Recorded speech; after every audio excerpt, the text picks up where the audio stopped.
Help me reach 2,000 subscribers. Please like the video and share your thoughts in the comments. Your feedback helps make the content better. There's a certain quiet that fills a house when love starts to die. It's not the kind of silence that soothes. It's the kind that stings. For months, that's what our home had turned into. A place where words existed only to wound, and silence filled the spaces where affection used to live. My wife Claire had stopped looking at me the way she used to. Every smile was strained, every conversation rehearsed. I tried to fix it, of course. Dates, surprises, even therapy sessions that she attended with crossed arms and impatient sighs. She said I'd changed, that I wasn't as exciting anymore, as if stability was something to be ashamed of. I worked long hours managing a construction team, not because I loved it, but because it paid for the life we built, the one she now treated like a cage. Then came the messages. At first, small things. Late-night notifications she turned her phone face down to hide, laughter that didn't involve me, a sudden obsession with going out with friends. I told myself not to be paranoid. I wanted to believe she was just stressed, just lost. But one night, when I came home early, I found her on the phone, whispering, smiling in a way I hadn't seen in months. "Who's that?" I asked, forcing calm into my voice. She froze for a second, then said, "Just Emma from work." But the name Emma glowed across her screen, followed by a heart emoji. And I knew right then, whoever was on the other end wasn't a woman. That night, I sat in the dark after she went to bed, thinking about the years I'd given her. The loyalty, the patience, the countless times I bit my tongue just to keep peace. All of it wasted on someone who had already left me emotionally. So I made a decision. Not revenge, not confrontation, just clarity. The next day, I called someone I hadn't spoken to in years, someone who once mattered more to me than anyone else, someone who deserved the truth about how much I'd changed. Her name was Rebecca, and when she agreed to meet, I knew exactly what I was going to do next. Rebecca and I had dated in college. Back then, she was the calm in my chaos. Grounded, kind, always the one to remind me who I was before life hardened me. We broke up when I got the construction job that pulled me across the state to Richmond, Virginia. She wanted me to chase the opportunity. I wanted her to come with me. Neither of us gave in, and the distance turned into silence. But hearing her voice again after all those years, it felt like breathing after being underwater.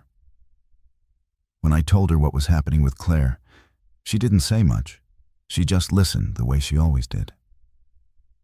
Then she said softly, "You don't deserve that, Ryan. You've always been the man who tries too hard to fix what's already broken." That stuck with me. The next evening, Rebecca met me at a coffee shop on Broad Street in Richmond, Virginia, near my neighborhood. She still had that same quiet confidence, the kind that didn't need attention to feel powerful. We talked for hours, not about revenge, but about closure. I told her how lost I felt.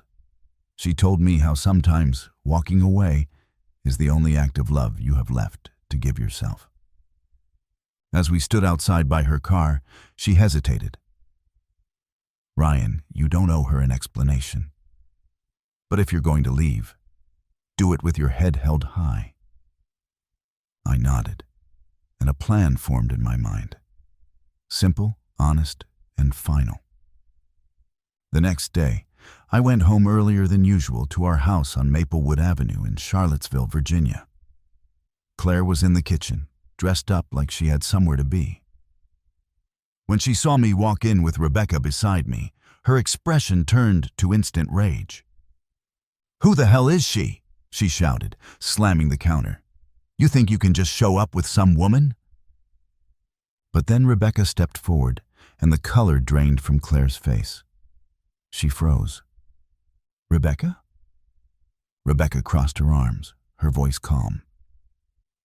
"It's been a long time, Claire." That's when the truth hit her. The stranger she was yelling at wasn't just some random woman. She was her former best friend.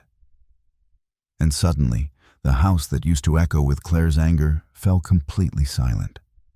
Claire's eyes darted between us, her face paling as the realization set in.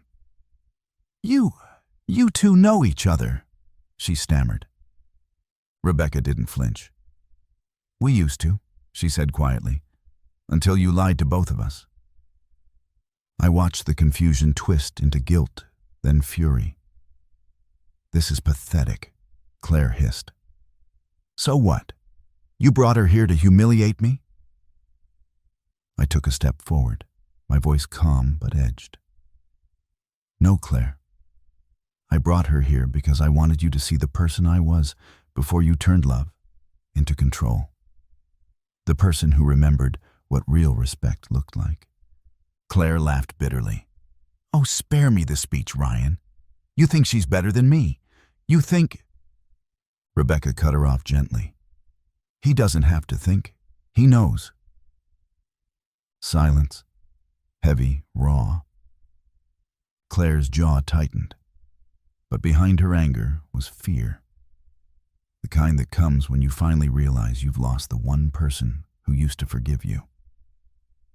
"I spent years trying to make this work," I said, my hands trembling though my voice didn't. "I tried to understand every excuse, every outburst, every manipulation. But I'm done apologizing for wanting peace." For once, she didn't have a comeback. She just stood there, staring at the floor, her mascara beginning to smudge. I set my keys on the counter and turned to Rebecca. "Let's go." We walked out together.